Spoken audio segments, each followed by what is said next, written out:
नमस्कार फ्रेंड्स, मैं आपको ले आया हूँ अनुपात का एक बेसिक से एकदम पूरा लेकर आया हूँ। अनुपात को समझाने के लिए प्रयास करूंगा, रेशियो जिसे इंग्लिश में कहते हैं। तो फ्रेंड्स, मैं आपको ये बताना चाहता हूँ कि अनुपात क्या है, अनुपात में किसका अध्ययन करते हैं और अनुपात कैसे इसको सॉल्व किया जाता है। तो एकदम बेसिक से आपको समझाने का प्रयास करूंगा। तो देखिए, जैसे अनुपात को इंग्लिश में हम रेशियो कहते हैं। रेशियो, देखिए, अनुपात का अर्थ होता है कि जैसे एक्स हो गया और वाई हो गया, तो इन दोनों के बीच में ये अगर चिन्ह लगा है तो इसे अनुपात के रूप में दर्शाया जाता है। या फिर एक्स बटेगा वाई भी रहेगा तो ये अनुपात ही रहेगा। यानी कि समझ लीजिए कि एक्स में वाई से भाग दिया जाता है, ये भी अनुपात का ही रूप है। तो इसको हल करने के लिए एकदम बेसिक से, जैसे हम एग्जाम्पल आपको देते हैं। देखिए, यहाँ पे दिया है 30 और 40 का अनुपात क्या होगा। अनुपात क्या होगा। तो ऐसे प्रश्नों को हल करने के लिए घबराना नहीं है। देखिए, पहले को हम मान लीजिए कि एक्स मान लेंगे, दूसरे को वाई। 30 हो जाएगा और अनुपात हम बोले हैं ना कि अनुपात का चिन्ह लगा देंगे, तो यहाँ पे अनुपात हो जाएगा और 40 हो जाएगा। अब देखिए, अनुपात है यानी कि हम आपको बताए हैं, ऊपर यहाँ पे बताए हैं कि एक्स बटे का वाई होता है, बताए ना। तो इसके लिए कुछ नहीं करना है, 30 बटा वाई लिखेंगे या 40 लिखेंगे। आप वाई की जगह पर 40, जीरो से जीरो कटा देंगे, या फिर आप कह सकते हैं कि 10 से भाग देंगे तो यहाँ पे 3 बार में जाएगा, और नीचे भाग देंगे 10 से 4 में तो 4 बार में जाएगा। 40 में भाग देंगे तो 4 बार में जाएगा। तो इसका देखिए, अनुपात का मतलब होता है कि सबसे छोटा रूप अनुपात में लिखा जाता है, वही जो सबसे छोटा रूप होता है। तो अनुपात था पहले क्या था, 30 और 40 का, और उसे हम अनुपात के रूप में बदले तो 30 अनुपात 40 हो गया। लेकिन उसका सबसे छोटा रूप जो होगा वही आपका आंसर होगा। तो इसका सबसे छोटा रूप है जो 3 और 4 है। इसी तरह देखिए, ये आपका आंसर हो गया। हम एक और एग्जाम्पल लेने का प्रयास करेंगे। जैसे दिया है आपका एक क्वेश्चन, ये हो गया आपका, और एक अगला क्वेश्चन देंगे। यहाँ पे देखिए, मान लीजिए कि यहाँ पे दे दिया 5 और यहाँ पे दे दिया 50। कहा कि इसका सबसे छोटा रूप या सरलतम रूप अनुपात में लिखिए। तो इसको कहेंगे कि अनुपात में लिखो, या फिर यहाँ पे ये भी बोल सकता है इसका सरलतम रूप एकदम छोटा रूप लिखिए। तो आप बोलेंगे 5 बटेगा 50 हो जाएगा। यहाँ पे 5 से भाग देंगे तो 5 एकम में 5, और 5 से 50 में भाग देंगे तो 10 बार में। तो यही आपका जो कि राइट आंसर होगा। तो अनुपात एकदम उतना कोई हार्ड नहीं है, एकदम इजी है। बस आपको समझना है। आगे इसी प्रकार के आपको क्वेश्चन मैं बताने वाला हूँ, तो जुड़े रहिए मेरे साथ। तो मेरे प्यारे साथियों, एक पहला क्वेश्चन दिया है जो कि एकदम बेसिक का है, रेशियो का, अनुपात का। इसमें क्वेश्चन में दिया गया कि 50 सेंटीमीटर और 3 मीटर का अनुपात कितना है। तो ऐसे प्रश्नों को देखकर जल्दी में हड़बड़ाना नहीं है, एकदम आसानी से और कम समय में कैसे करेंगे। देखिए, यहाँ पे दिया गया है 50 सेंटीमीटर, 50 सेंटीमीटर। और मैंने आपको बताया है पहले शुरू शुरू में कि अनुपात में ये यहाँ पे दो ये चिन्ह लगा देंगे तो अनुपात का हो जाएगा, या फिर बटे में हो सकता है। तो यहाँ पे 3 मीटर है दिया है। अब आप कहेंगे कि यहाँ पे सेंटीमीटर में दिया है और यहाँ पे मीटर में दिया है, तो इसका अनुपात कैसे होगा। कितने लड़के हैं कि ये बोल देंगे कि 50 और 3 हो जाएगा, तो ये आपका गलत होगा। देखिए, सबसे पहले क्या करेंगे कि 50 सेंटीमीटर है तो इसको मीटर में बदलेंगे, या फिर यहाँ 3 मीटर है तो इसको सेंटीमीटर में बदलेंगे। तो हमने आपको बताया पहले कि सबसे छोटा जो है, सबसे छोटा रूप करेंगे इसको। तो देखिए, 1 मीटर बराबर क्या होता है, 100 सेंटीमीटर होता है। 1 मीटर में 100 सेंटीमीटर होता है। तो यहाँ पे 3 मीटर दिया है, यानी कि आप 3 में 100 से गुणा कर देंगे तो 300 सेंटीमीटर हो जाएगा।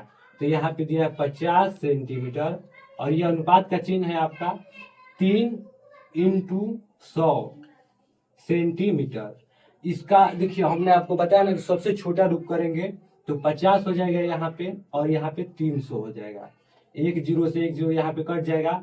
5 से इसमें 30 में भाग देंगे तो हो जाएगा 1, और 5 6 का 30। यानी कि आपका सबसे छोटा रूप निकल कर आया है यहाँ से 1:6 का, यानी कि 1:6 का जो सबसे छोटा रूप आया, आपसे पूछा गया अनुपात का, तो यही आपका राइट आंसर हो जाएगा।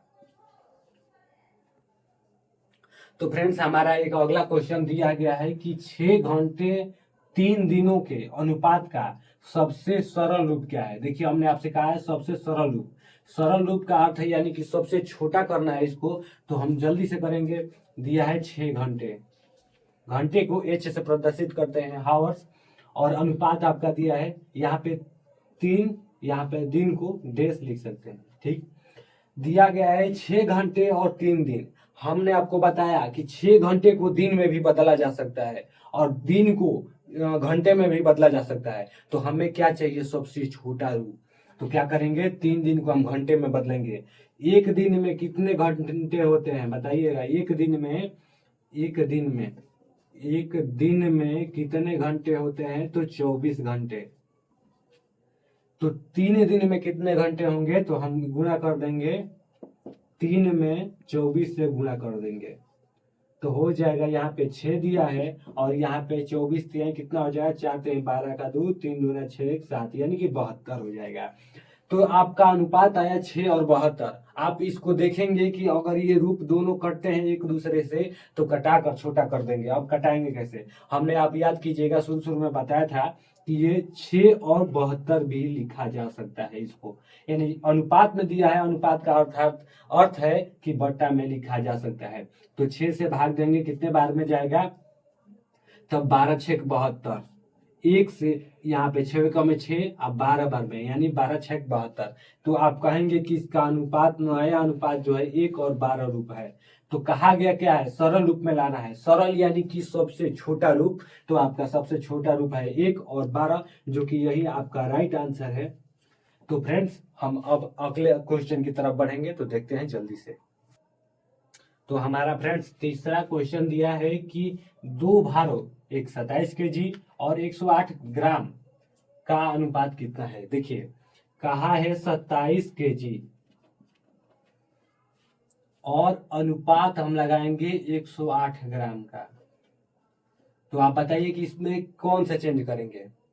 नहीं समझ में आ रहा है तो देखिए यहाँ पे है ग्राम, ग्राम को जीएम से डायरेक्ट प्रदर्शित करते हैं, केजी यानी कि किलो होता है। किलो बड़ा होता है और ग्राम छोटा होता है। तो हमने आपको क्या बताया था, सरल रूप, सबसे छोटा रूप। तो सबसे छोटा रूप क्या करेंगे, 27 केजी है तो केजी को ग्राम में बदलेंगे। तो 1 केजी बराबर कितना ग्राम होता है, कोई बताएगा कि 1 केजी बराबर कितना ग्राम होता है। नहीं पता है तो देखिए इधर देखिए, 1 केजी बराबर होता है आपका 1000 ग्राम। 1000 ग्राम, 1 केजी बराबर 1000 ग्राम। तो कुछ नहीं करना है, बस सिंपली यहाँ पे रख देना है। देखिए 27 है, 27 में 1000 का गुणा कर देंगे और यहाँ पे अनुपात है 108। अब कुछ नहीं करना है, इसको बस दोनों तरफ भाग कर देना है, क्योंकि हमने आपको बताया था कि x और y का रूप हमने बताया था ना। तो पहला x है, दूसरा y है। तो इसको हल करने के लिए हम आप दोनों तरफ से कटा देंगे, बस हो जाएगा। मान लीजिए देखिए यहाँ पे गुणा होगा तो ये हो जाएगा 27,000 और 108। हम इससे भी भाग दे सकते हैं, लेकिन सबसे जो होता है ना कि धीरे धीरे कटाएंगे तो आसानी से कटाया जा सकता है। जैसे अगर हम इसमें 9 से भाग देते हैं तो 9 3 27, यहाँ पे 3000 हो जाएगा। और इसमें 9 से भाग देंगे तो 9 का में 9, यहाँ हासिल बचेगा 1 और 9 दूना 18, 9 दूना 18, 12 बार में। और देखिए यहाँ पे 3000 है और यहाँ पे 12 है, तो हम क्या करेंगे, 3 से भी भाग दे देंगे तो 1000 हो जाएगा। और यहाँ पे 3 चौक के 12, 4 हो जाएगा।